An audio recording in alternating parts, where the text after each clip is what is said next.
Welcome and thank you for tuning into Live with Mayor Collier, Unveiling the Path to Action 26. My name is Devin, and I'm the Town Supervisor of Communications and Engagement, and I'm here to help host today's session. I would like to begin this evening by acknowledging that the land on which we gather is situated within the traditional and treaty territory of the Mississaugas. More specifically, the Mississaugas of Scugog Island First Nation, signatories of the Gunshot Treaty of 1788, and the Williams Treaties of 1923. This land is, and will continue to be, home to the Indigenous peoples. Let us acknowledge the mistakes and traumas of the past through authenticity and support truth and reconciliation.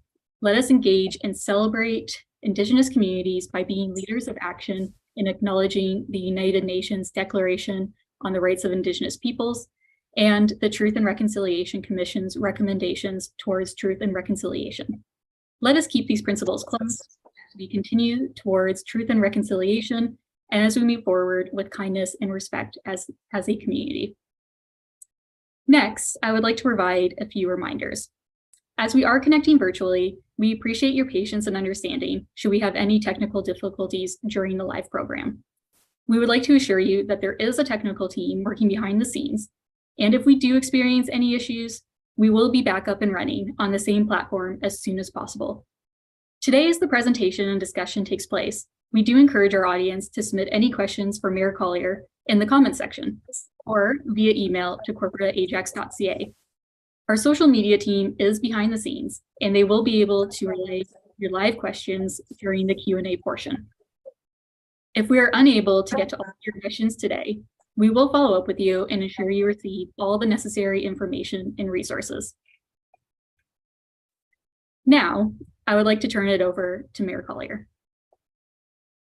Good evening, everybody. Thank you so much, Devin. Thanks to everyone who's joining us for the latest installment of Live with the Mayor. I'd like to start by recognizing my council colleagues who are also joining us virtually online. We have Ward 1 Regional Councillor Marilyn Crawford and Local Councillor Rob Tyler Moran, Ward 2 Regional Councillor Sterling Lee and Local Councillor Nancy Henry, and Ward 3 Regional Councillor Joanne Dyes and Councillor Lisa Bauer. Thanks for joining us tonight. Thank you for your support. It's been a very busy and exciting few weeks in the town and right across Durham region. One of my other duties as chair of the Police Service Board. It is my pleasure to participate in the change of command ceremony at Deer Creek Golf and Country Club on Friday. We welcome Chief Peter Morera and bid farewell and thanks to departing Chief of Police Todd Rollauer. Ajax is looking forward to working with Chief Morera as we work towards the goal of being a safe and inclusive and supportive community for everyone. The same day, we also celebrated the graduation of 11 new Ajax Fire recruits. This is part 2 of our 20 new recruits we hired last year. On Thursday, I delivered my annual address to the Ajax Pickering Board of Trade. It's very great to get out and get in the room with our local businesses and highlight major developments that are underway with the town, projects that are in the pipeline, the ways that we're supporting the local economy. And also on Friday, I participated in the grand opening of a new banquet hall at 650 Beck Crescent. The 2-story building will be almost 44,000 square feet and will be a destination for social and business events that help keep our communities connected. This is just phase 1 on that site. Phase 2 will be a new hotel as well. And again, this is an exciting time for Ajax. Last night, Council endorsed our 2022 to 2026 strategic plan called Action 26 to help us continue on this strong path forward. Devin, are you controlling the slides? There we go. So just to lead into it, I want to talk a little bit about the purpose of our strategic plan. This is something that we do at the beginning of every term. Not all municipalities do it. Ajax has done it, I think, in my last 5 terms. And Action 26 is a tool for council and staff to basically set out our goals and objectives for this entire term of council. We use this to focus on our priorities, to guide our decision making, and also to shape our workshops and budgets as we move forward. The plan charts a path across our 4-year council term, and this strategic plan has 3 pillars, 3 thematic pillars, and 13 priorities that lay out exactly where and what we want to do and be where we want to be by the end of this term, which is basically a town that celebrates and connects our people, that rolls out the red carpet for business, that leads dynamic and sustainable growth, and is prepared for the future. Throughout the plan, we've identified 156 actions to help us achieve these goals. And tying this together is our community promise. Next slide, please. Basically, our promise is to strive to be leaders in all that we do, foster a vibrant, innovative, and connected community. Start with pillar one, and basically these are the 5 priorities that are going to support our first pillar, which is connecting our community.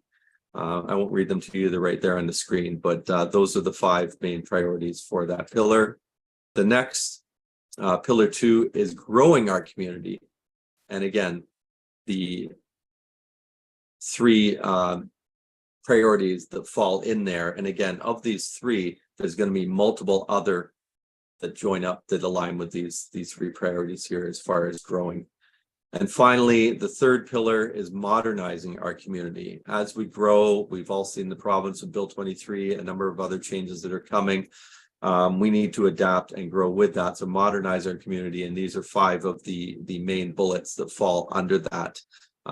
They align with a lot of things that you know this council well, of course, our green initiatives and our communications, as well as our financial management. There was another motion we brought last night as far as looking at a way that we do our financial management and our the way we basically handle our capital budgets.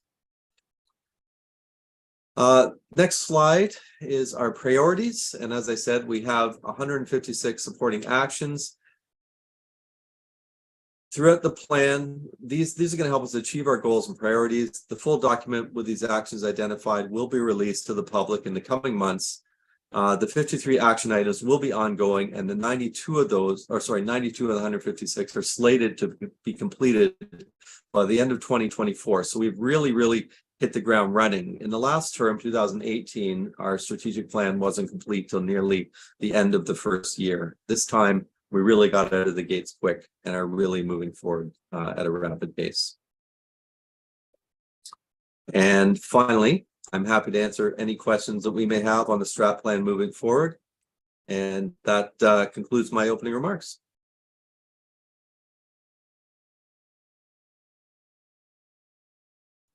Sorry about that, I was muted. Thank you, Mayor Collier, for walking us through Action 26, the town's new strategic plan to 2026. Now we will begin the Q&A portion of our program by taking a few questions that have been submitted by our audience. Just as a reminder for everyone watching, you may submit questions at any time throughout this event on our Facebook, Twitter, via email, on our IMO page. All of those options are being continuously monitored by staff behind the scenes. So Mayor Collier, we'll get started with the first question here tonight. And this question is from Jamie. Jamie asks, the town of Ajax has over $101 million in their bank account from the casino. So why aren't they using that money to take pressure off the taxpayer? Also, in 2026, the license to operate the casino is up for renewal. So what is the town's plan to ensure that it keeps operating past 2026? Is this council in discussions with OLG regarding this matter? Okay, great question. A little bit of not misinformation, but inaccurate information there. We don't have $101 million sitting in our bank account. We've received $101 million in revenues, slots revenues from the casino since it opened in 2005. We have used that money to go into our capital budgets and to build capital. So when I'll use the Audley Rec Center, for example. So when we built the Audley Rec Center phase 1 and phase 2, those were $32 million each. So that's a $64 million project. Instead of us, if we borrowed $64 million, then that would have had an impact on our operating budget because we would have had to repay those debts, just like anybody would pay their mortgage or anything going forward. So we used the money from the slots to not have to incur debt. So by doing this, we were able to sort of back end. So you were correct, Jamie. We didn't give an upfront tax credit because by using those funds for operating, if we lost those like we did with COVID, then we would still have to make up that operating budget by going back to the taxpayer and increasing their taxes because it still costs what it costs to run the town. So by using that money for capital, we were able to not incur debt and then not have to have repayment. So we sort of back-ended it. By doing it that way, we save taxpayers 1% per year for the last 18 years since the casino opened. So we don't have the 101 million, but we spent the 101 million on capital and passed that on to the taxpayers by a 1% tax, not reduction, but by foregoing a 1% tax increase year over year for the last 18 years. I hope that that answered that question properly. Thank you, Mayor Collier. And it looks like we have... sorry, I forgot, Devin. The part two. You are correct that the current term of the casino does expire in 2026. I don't know if I can say this or not. I'm just going to say it because it was renewed already, and I was told not to say it a year ago, but it's done. So it has been extended for another 12 years. So the casino is going to be here in Ajax till, I believe that makes it to 2038, based on those numbers. Perfect. Thank you, Mayor Collier. We do have quite a few questions coming in online, and this is another great question. Nick would like to know, with sewage capacity improvements planned for Dowdy Road, does that mean some downtown developments can now commence? Very much hope so. So the Dowdy Road connection is something that we've negotiated with the region. The ultimate solution is the Hunt Street extension through to Wesley Road to tie into the main trunk. That will ultimately unlock the full potential of our downtown core. But the Dowdy Road, I'll call it a Band-Aid fix. This is something that we're able to piggyback on some works that the region is already doing. We will extend our sewer trunk, part of it, through to Dowdy Road and connect there, and that will give us some capacity to help move forward certain parts of the expansion. It is significant, but the ultimate solution is still Hunt Street. I'll talk just quickly about that. I met with Minister Piccini, Minister of the Environment, Conservation and Parks, last October, and he was telling me about how the Lake Ontario solution has been chosen through Bill 23 to deal with York sewage, not the Lake Simcoe solution as originally planned. My comments to the minister were this: you're going to spend billions of dollars twinning a pipe to bring sewage from a municipality 50 kilometers away to our shores to the Duffins Creek Water Pollution Control Plant, but I can't bring sewage 2 kilometers from our downtown to the same plant. Do you not see a problem there? And he agreed. So I had staff prepare a business plan, which I presented to the Chief of Staff of Minister of the Environment, and I believe MMAH, Municipal Affairs and Housing also, and putting that forward to them. We all know Bill 23, and we all know changes by the provincial government has been promoting more housing. I think we're all on the same page. We want to produce more housing too, because we need to provide affordable alternatives to housing to our Ajax residents. And the only way to do that is through density. And the only way to do that is through our downtowns. And we need to address our sewage capacity before.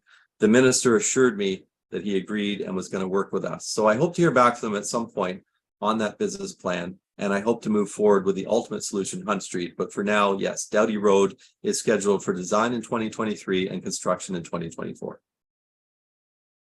Perfect. Thank you. This one is connected a little bit to our strategic plan, looks like from the promise.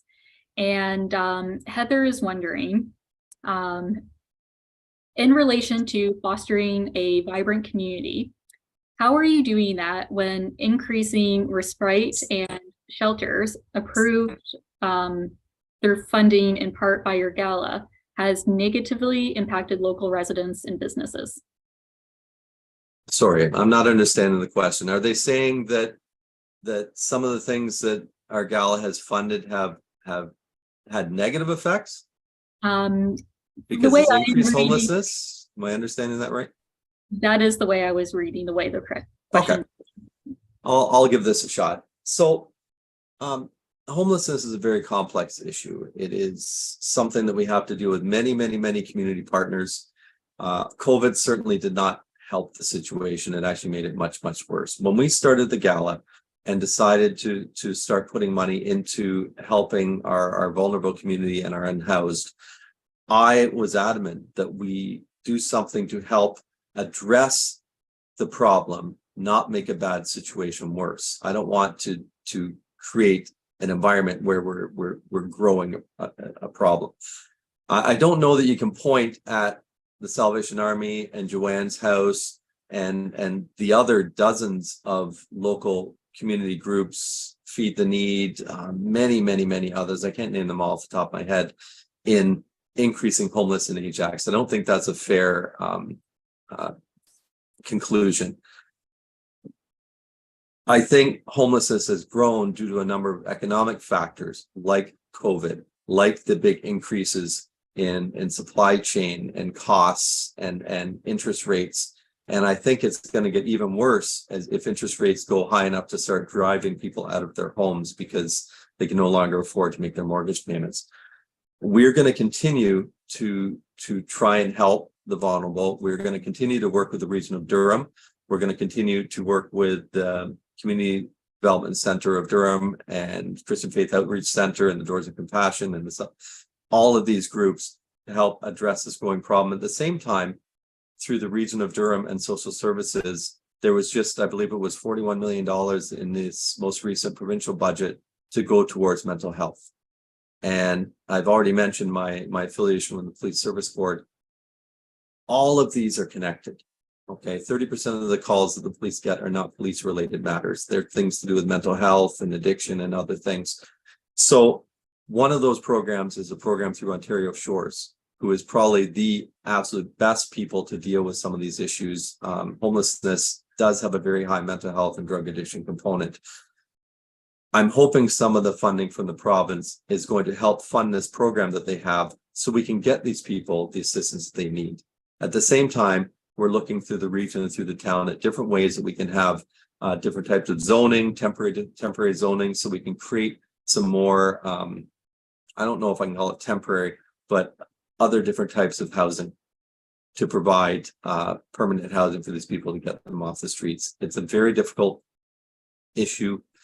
I don't know what the solution is. We're working with all the different groups as best as we can, and our own homelessness task force as well, to try and address it.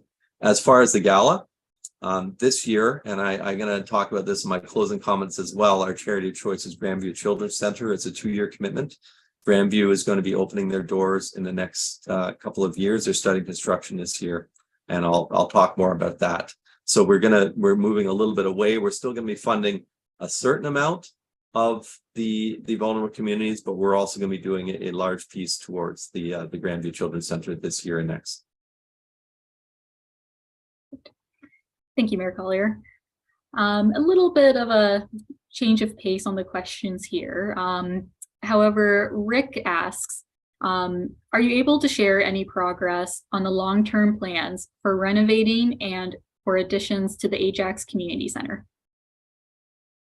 Sorry, can you repeat that, Devin? Yep. Rick would like to know if you're able to share any progress on the long-term plans for renovating in additions to the ACC. Yeah, there is in our long-range capital forecast. I think it's 2027, but don't quote me on that. I want to say $30 million. I think that's the number from memory, but again, it's a significant amount for an expansion of the and renovation of the Ajax Community Center. That has been around since I was a kid here in Ajax. I remember going when it was just the one skating rink. It's undergone many different expansions in a number of different ways. It is our oldest community center, and there are plans. I'm not sure of the year, but it is within the next 5 years in our capital budget. Perfect, thank you. And just to add to that, residents can also go on to our IMO page about the Recreation and Parks Master Plan to take a look at some plans coming down the pipe throughout town as well. For our next question coming on from social media, we have one from Joe Weed, and he's wondering, are you planning to do something about windrows for the coming winter snows like Vaughan and Scarborough? If you're asking me personally, no. Ajax does not clear windrows. I know we've had a lot of complaints this term. By a lot, I mean 20. It's not a huge amount when I represent 132,000 people, but more this term than any other term. I don't know why that is. I think maybe it's because some people are moving here from some of those other areas. There's really only 3 municipalities that have windrow clearing. We've looked at it twice in the last 2 terms of council. We looked at it in 2018, we looked at it in 2014. And both times we had staff go through the process and look at it. It's too much money. We have 10 snow events per season. That's really what it is. 10 snow days per season.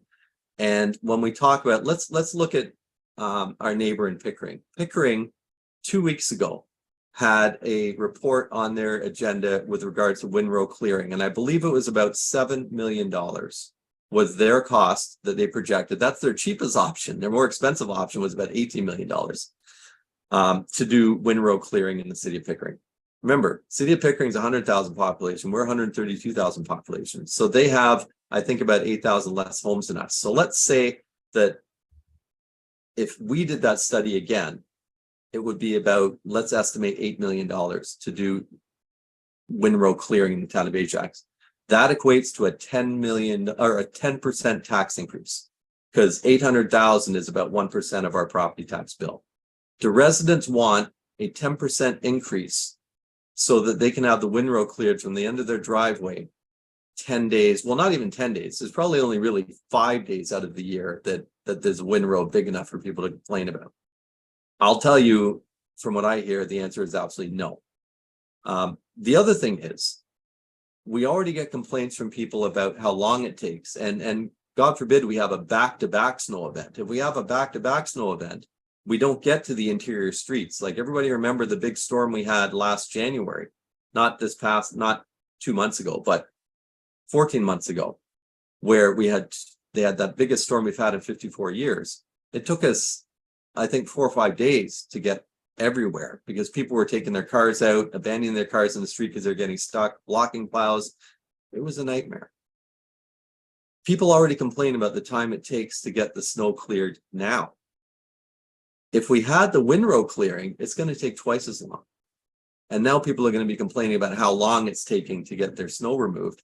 At the same time, if we have back-to-back events, it's just going to compound the problem. So there's a number of reasons why. And let me just round this out by going back to the 20 firefighters that we hired last year. So we recognize through our fire master plan that with our significant growth, we need to start expanding our fire department for safety. That will meet the level of service that we provide to keep our residents safe. We hired 20 firefighters. That was a cost of, I think, about $2 million. That's about a 2.5% increase. That is firefighters that are going to be working in our community day in, day out, keeping our residents safe 365 days a year for 2 to 2.5% increase versus a 10% increase for windrow removal for 10 days a year, potentially 5 that is actually required. So these are sort of the decisions in the balancing act that council has to do when it comes to our budgeting. So if you're asking me, am I going to bring it? No. Am I going to support it? No. Because we've already looked at it twice, and our neighbor has just looked at it, and it is outrageously expensive. And I know at least 2 of the 3 municipalities that have windrow clearing today are trying to get rid of it because of some of the reasons I've said. I hope that answered your question. Thank you, Mayor Collier. With that, we have another pretty detailed question here, and it's coming in from residents John and Eva. And their question is, with the expansion of Duffins Creek Water Pollution Control Plant, it will be important to provide best available, reasonably achievable technologies to keep water pollution, air pollution, and also noise pollution as low as reasonably achievable. We appreciate the continued efforts of our mayor and councilors on this. Are you able to speak a little bit to the Duffin Control Plant, Mayor Collier? I'll do my best. This one's not one we've had to deal with for a couple of years, so I hope my memory is on track. So you are correct. We fought this battle very hard and lost. The plant is being expanded. We did not get the tertiary treatment that we asked for. Through the Bill 23 and the twinning of the pipe, bringing the sewage down from York Region to our shores, again, the ministers have refused to go with the tertiary treatment. They're citing that it is uses so much energy to run that it is actually doesn't meet our climate change initiatives, is my understanding of it.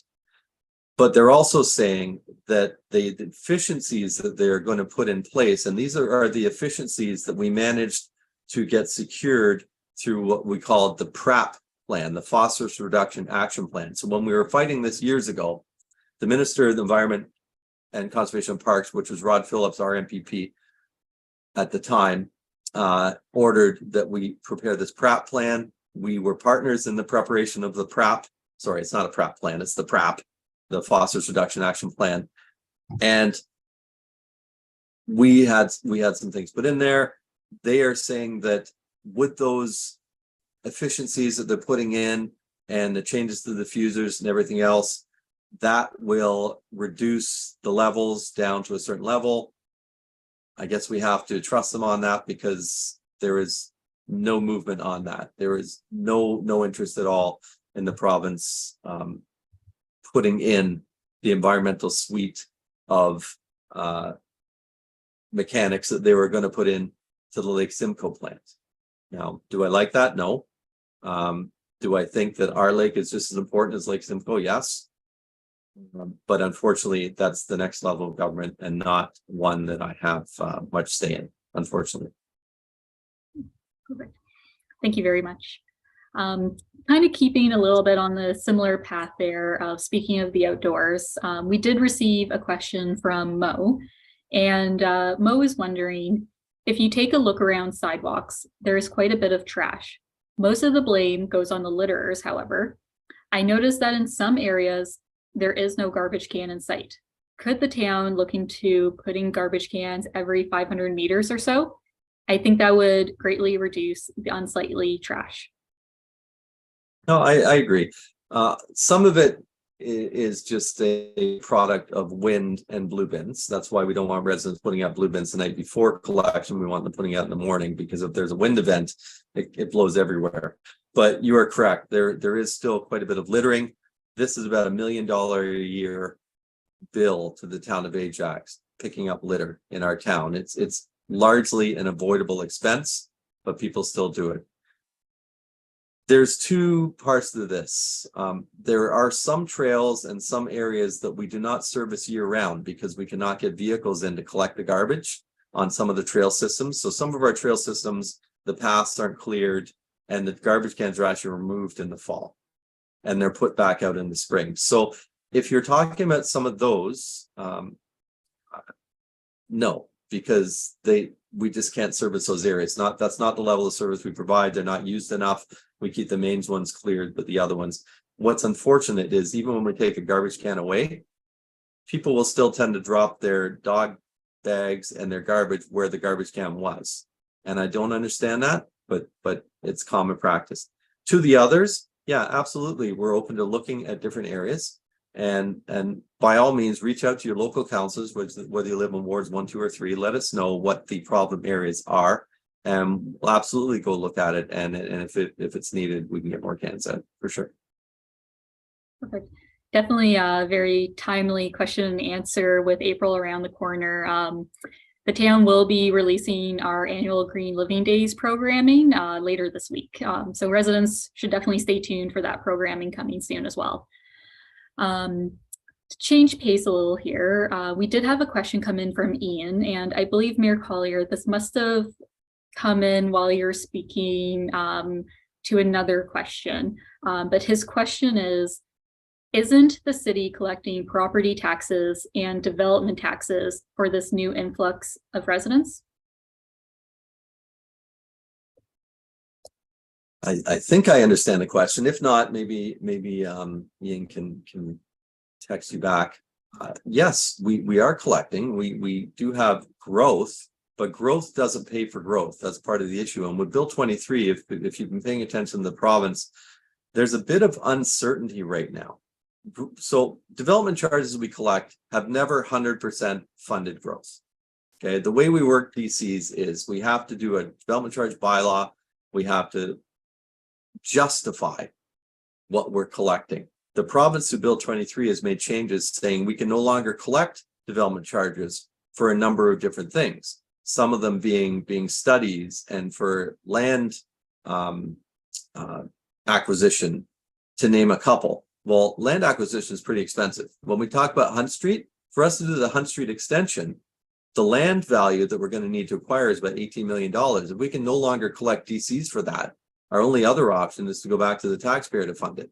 So there's a bit of uncertainty with some of the DCs now because of Bill 23, and we don't know when that's going to be implemented. I think the government has said July 1st, but it could be pushed out. We're not sure because all municipalities, I sit on the Ontario Big City Mayors committee, and we're all pushing back on this because it has significant effect. Ours in Ajax, we've estimated to be about $2.5 million a year, which is about 3% of our annual budget in lost DCs. That's money we're still going to have to spend, but we're now going to have to get it back through other forms. And the only other form we have outside of slots revenues is property taxes. The province is committed to making municipalities whole, but nobody's told us how yet. So that's an unknown. Are we collecting? Yes. Are our costs increasing more than that amount? Yes. So property taxes are just what it costs to run the town. And just like what it costs to run my house or your house or everybody else's house or your car, you know, your fuel costs have gone up, you know, your insurance costs have gone up, you know, your labor costs have gone up, materials, supplies, food, growth, like everything has gone up. We experience the same thing. We use the same fuel to run all of our machinery. We have the same things to do with collective agreements. All of our staff are unionized. You know, it's not realistic to think we're going to bring a 0% tax increase when a collective agreement that may not even be decided by us, may be decided by an arbitrator, gave the union 2% per year. That starts at the 2%. So it's a difficult thing. I think I understood your question. And the answer is yes, we are collecting both property tax and DCs, but the reality is the DCs we collect is not enough to keep up with the growth that's incurred by the growth in population. We still have to subsidize that difference. Thank you, Mayor Collier. I didn't see a clarifying comment come in yet from Ian, so I think you must have answered the question how they were looking. Let me go back to the question before, Devin, just quickly. Yep. I have my monthly mayor's my weekly mayor's meeting every Monday. So just yesterday. And one of the things that we talked to our director of operations about is our spring cleanup. Because we've been having some milder weather, we're able to get ahead of that quicker. So when it comes to the litter, since we don't have people working on the snow right now, we're able to get them out now that the snow is substantially gone and start that litter pickup all the much sooner. So hopefully we'll be taking care of those paths and those other areas in the very near future. Perfect. And while you filled us in on that there, Mayor Collier, Ian followed up and said thank you. Okay. Oh, got it. So our next question coming in is from Jed Mead, and they ask, does the mayor still have intention to bring a police station to Ajax? Well, I would like that. And I would say we're in a much better position now. I'm chair of the board, but the bottom line is we're going to have to do a full review. The last time the capital budget for Durham Regional Police was reviewed was in April of 2013. I know that because I just looked it up about 3 days ago. And it's time for a review because a lot of things have happened in the last 10 years. The obviously significant growth of the region and the significant growth that's coming as a result of Bill 23 and the recently completed municipal comprehensive review and the new regional draft official plan are having significant growth. Ajax is now slated to grow to 192,000 population by 2051. That's huge. Not too long ago, 10 years ago, we were supposed to reach 120,000 population by 2031, and we're already 12,000 past that 9 years early. So that is going to have a significant effect going forward.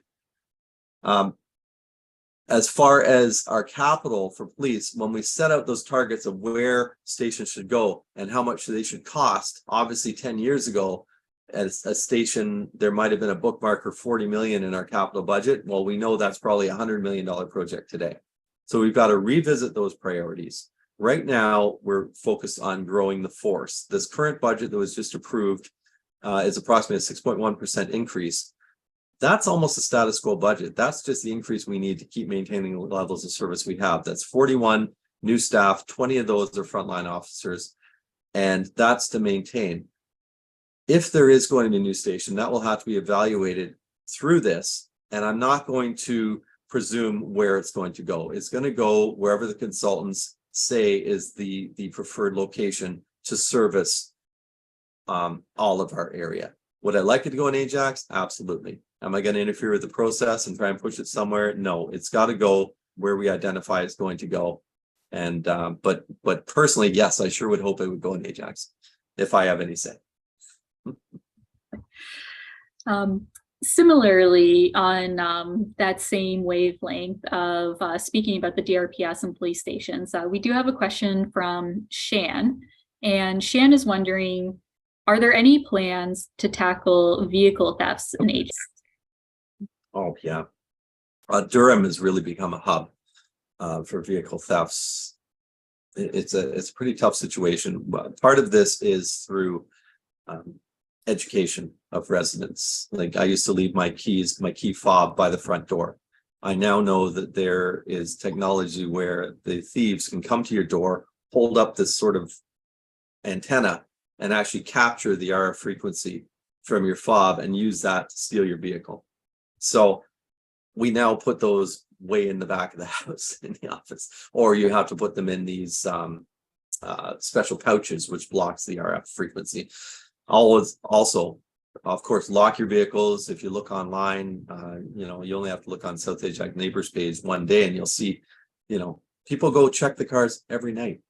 If you have cameras, you can probably see people out checking your cars every night. The bottom line is there's not enough DRPS or any police force out there to be constantly going around looking for these people. So it's going to happen. So protect yourself. Keep your vehicles in the garage if you can. Make sure they're locked. Put your keys and your fobs far away from the door so they can't grab these through their antennas. And as far as the police go, they actually just, I don't remember what the project was called. They always name them a project something.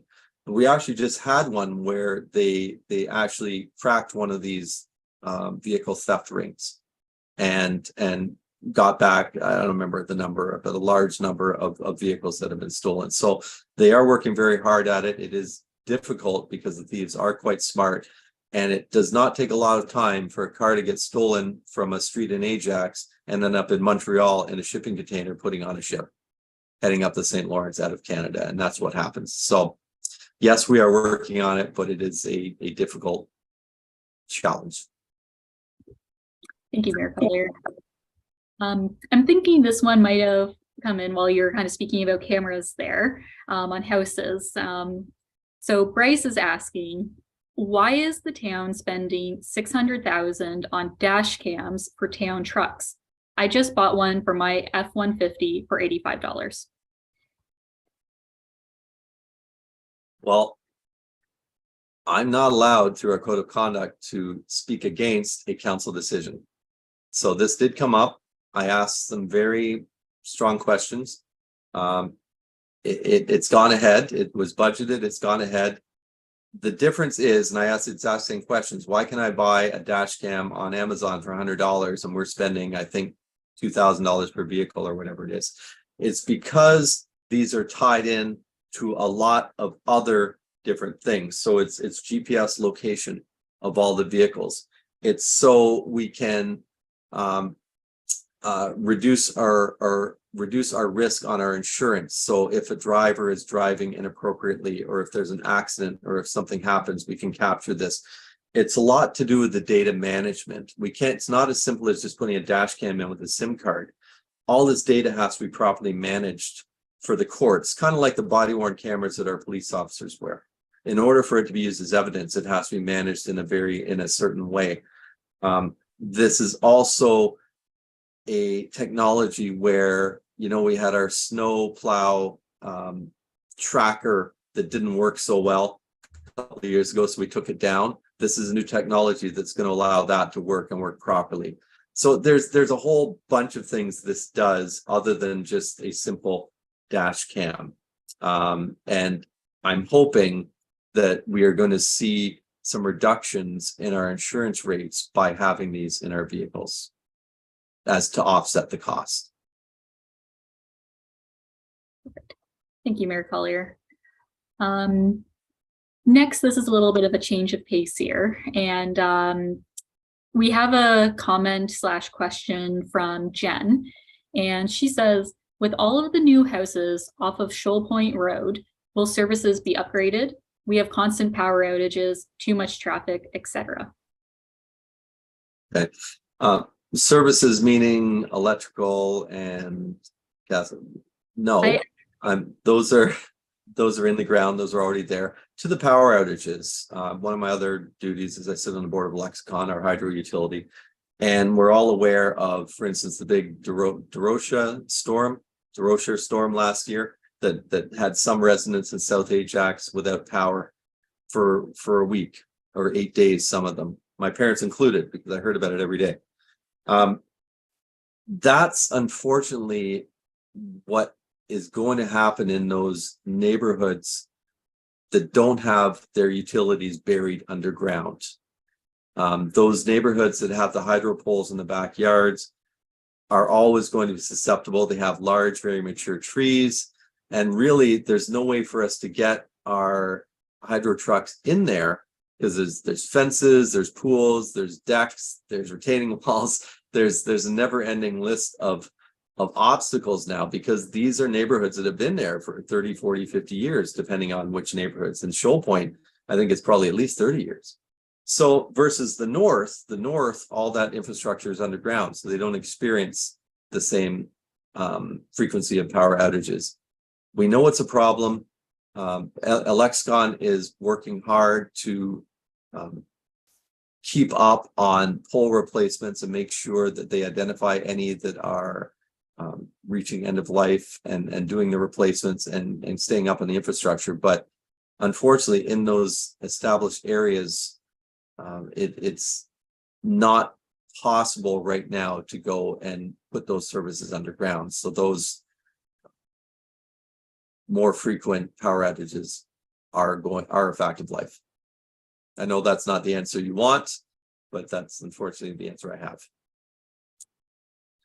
Thank you, Mayor Collier, for that answer. This next question is from Ian once more, and he's asking, with the city encouraging multi-generational family dwellings, has anyone considered ever, or has any consideration ever been given to garbage bag amounts based on occupancy? One of my neighbors lives alone. The other is a 9-person.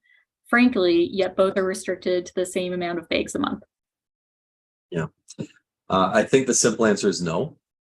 I don't know that we've been promoting it. I know it's something that was brought about by, I'm not sure if it was Bill 109 or Bill 23, but I believe it was Bill 23, changes the Planning Act to require municipalities to automatically approve, what do they call them? Granny flats, the secondary apartments, basement apartments, these other things.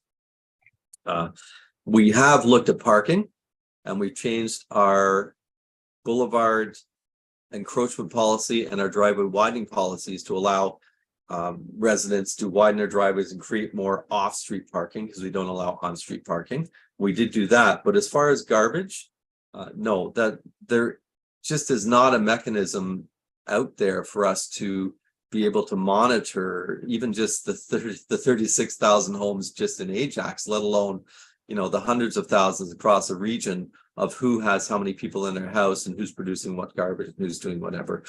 So no, that's not something that's been looked at. There is a system, I believe, where I know you can buy extra tags. I'm not sure if there is a system in place where extra tags could be provided if there was a medical or a proven sort of thing on an application basis. I don't know if that exists. That would be something we could maybe bring up. But other than that, no, that's not something that's being looked at right now. I wish Councillor Crawford was on here. She sits on work. She'd probably answer that question way better than me. Thank you, Mayor Collier. with that, we're moving back to the downtown area, and Heather is wondering, near downtown, monster homes are being built that badly impact neighbors. These monsters aren't needed to have multi-unit homes, and they don't fit our heritage area. What are your thoughts on that? Okay, I think Heather's talking probably about the wartime homes around King's Crescent and all that area, and yeah, they've been a few, like Admiral Road, I know has a big one. But the thing is, if you own your property, that is your property. We don't have the right to say what somebody can and cannot do on their property. If somebody wants to build a home, we as a town or as a council or as mayor do not have the right, nor should I, to be able to tell people what they can and cannot do on their own property. So if they apply and it conforms to the Planning Act and the official plan, the zoning allows it, the provincial policy statement, the Place to Grow Act, we approve it. That's the way it works. And people might not like the look of it or the size of it, but as long as the setbacks are kept, and as long as the parameters are set out by the province are adhered to, it's allowed. And that's everybody's right. And I'm not going to even try and impede on that right. So it's a lot to do with personal preference. I see a lot of things that I maybe aren't my taste, but I respect the rights of my neighbors to do what they like with their property. A little bit similar to on the theme of the question about garbage before, we have a question from Calum, and he's saying that he recently moved to Ajax from Toronto and is a little bit confused about what it means that Ajax is a lower tier municipality. Could you explain that? Sure. So we have 4 tiers, basically. We have the federal government, which is currently Prime Minister Justin Trudeau and minority Liberal government. Then we have the provincial government, which is Doug Ford and a supermajority Conservative government, MPPs. And then we have the region of Durham. And the region of Durham is what we call the upper tier, and Ajax is the lower. So the region of Durham, the upper tier, is made up of 8 lower tier municipalities, which is Pickering, Ajax, Whitby, Oshawa, Clarington, Brock, Uxbridge, and Scugog. So 5 lakeshore and 3 northern rural municipalities make up the municipality of Durham. So the upper tier is municipality of Durham, and we call that the region of Durham. The region is responsible for broad regional things like Durham Regional Transit, garbage collection, Durham Regional Police, EMS, our ambulance service, health and social services, water and sewer. Those are sort of things that are broad across the region. So Clarington has the same police service as Ajax, for instance. Then the lower tier municipality is Ajax or Whitby or Pickering or Oshawa or Clarington. Lower tier municipalities are responsible for local things like our parks and our rec centers and our fire departments and our trail systems and cutting the grass and litter pickup and plowing of our snow, those types of things, and our local roads. So sort of that's the difference. When you pay your property taxes, the lower tier municipality, which is in your case the town of Ajax, in my case the town of Ajax, collects all the property tax, and then they give the 15% to the province, the 55% to the region, and then we keep the remaining 31% for the town of Ajax. Perfect. Thank you, Mayor Collier. That's definitely a question we get pretty often online. And so it's about 7:50 here. We probably have time for about 2 more questions. The next one coming in from Shan once more is, how is Ajax attracting small and medium-sized businesses? We're actually doing that very well. I had my address to the Board of Trade on Thursday, as I mentioned in my opening, and we have about 2,000 businesses in Ajax, many of them small sole proprietor type businesses. What we've done through COVID, again, we don't have the mechanism through property taxes to help fund the shortfall that people experience. The province and federal government stepped up and helped in those respects. We did other things to, right now we have a business retention strategy going on. So we have our our economic development team reaching out to all of our 2,000 local businesses, sort of like a health check. How are you doing? Is there anything that we can assist with? You know, just to sort of do what we can to assist and do that. As far as attracting, we have in the last term of council, last 4 years, had over $1 billion worth of investment in the town. A lot of that is through big business like the Amazon, H&M. We had over 24 million square feet of commercial application. That's about equivalent to at least 10,000 jobs that are going to happen here over the next probably 5 years. Those are people that can now live and work in Ajax. And that 5 years ago, 70% of our population had to leave Ajax to work, travel most to Toronto. Now, by having these businesses here, we're going to be able to have, you know, tens of thousands of people able to stay here and work. So we can't tell investors what to build. We can just create the environment for them to want to come. We've done that in a few ways.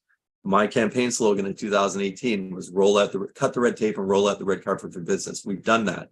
We've made changes in our planning department. We've created this new pods/teams. We've got 5 pods now where it's helping to move things through the development process very quickly. We've gone from, and developers have told me this, 5 years ago, they would not have invested in Ajax. Now our planning department is a pleasure to deal with. So we're removing those obstacles. We have a council that is very pro economic development, that is very outgoing and very not transparent. That's not the right word. Reachable, I guess. I mean, my cell phone is the number that's published publicly. If somebody wants to call me, they call me on my cell. By being reachable like that, again, it's attractive to people that want to come and live here and work here. The last census showed that Ajax is 65% diverse. That's huge. That's 65% of our residents that identify as being not white. We've got huge immigration to Canada. That statistic alone is huge for people to want to come and live here because we are very open and we celebrate those differences. I know I'm rambling a little bit on this, but through all those different things, we've been very successful in attracting a lot of investment and retaining a lot of business we have, as well as attracting new. And with COVID, more and more businesses have gone away from the brick and mortar and the working from home as well.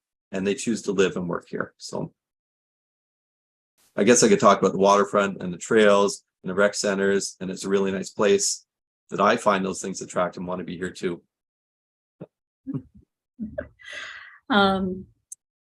Maybe a little bit then on that same path there at the end, Mayor Collier. Shannon's asking, as a newer resident at Ajax, what should I look forward to in our spring and summer this year for town programs? Oh boy, I think you finally got me with one I'm not really aware of. I can tell you in my closing statements, I'm going to talk about our community barbecue coming up. I'm going to talk about a few other events coming up. But what I would say is go to Town of Ajax, ajax.ca/events, I think it is, Devin. Yep, correct. And the full listing of everything that we have up and coming will be there. I know we have a number of different things. We always have our music in the parks. We have the things that we put on in our square at our town hall. I know we're going to have events at Pat Bailey Square. I talked about the barbecue quickly. I know we have Trail Fest in June and the Ride with the Mayor happening in June. That's just off the top of my head, but for a full listing, go to ajax.ca/events, and there's a lot there for you and your family to do. Yes, absolutely. The town events page is routinely updated, sometimes daily. So I definitely recommend if residents would like to subscribe to it, that is an excellent idea. And it looks like we have time for one last question. And it's a little bit on a similar path as that last. Luna is wondering, are you able to share any updates on the Indigenous Healing Garden at the hospital? You're taking away all my material here, because this is part of my closing comments as well. I want to talk about the this is one of the other things that was funded from the Ajax Mayor's Gala, and the official opening is going to be happening, I believe, in June. It's in my closing notes. This has been just an amazing thing to have here. It provides a place where often people are not in a good space when they're at the hospital, to give them some of that relief, some of that time to decompress, to get outdoors, to relax. And it's just been a great addition, and I look forward to doing the I just got a message. It's May 26th. So May 26th is the big ribbon cutting grand unveiling of that. So I'd like to invite everybody there to Kidney there, and yeah, it's going to be a good event. Wonderful, thank you. Thank you for everyone who was able to submit any questions and join us this evening. I will turn it over now to Mayor Collier for his closing remarks. Well, thanks, Devin. I will still go over all this, although I have said a few of these already. But I want to thank everyone that took the time this evening to join us, and everyone that might be catching up and watching the recording at a later time. We appreciate your engagement. We appreciate your passion for the community. There's a lot more exciting things in the pipeline coming months. I already talked just now that in May, on May 26th, the official grand opening for the Indigenous Community Healing Garden at the Ajax Brigham Hospital. Even as work continues at the site, the hospital has told us about the tremendous impact the garden had for hospital patients, staff, and visitors. It's been a safe place for them to relax and reflect. The garden was funded, as I said, from the Mayor's Gala, and this June, speaking of the Mayor's Gala, we're having our 5th annual event. The Gala Committee has announced a 2-year commitment to support the Grandview Children's Center this year and next year. The funds are going towards the development of their new headquarters. When the 4-story, 95,000 square foot facility opens next year, it'll help to significantly reduce wait times, get kids the support they really need right here at home. The youthful theme of the gala this year, Under the Big Top, is also a celebration of our charity of choice. On June 24th, I did mention the barbecue. I hope that everyone is welcome. I hope that you will join us for the mayor and council barbecue. All of councils for that day, fun food and connecting with Ajax residents. So stay tuned for more information as we get closer to the day. I'll just wrap up. Thank you again, and I want to wish everybody a great evening. Take care. Thank you. And a recording of this evening's session will be available immediately at ajax.ca/mth. And as usual, you can always connect with us on our Town of Ajax social media platforms at any time. Thank you, everyone, and have a great night.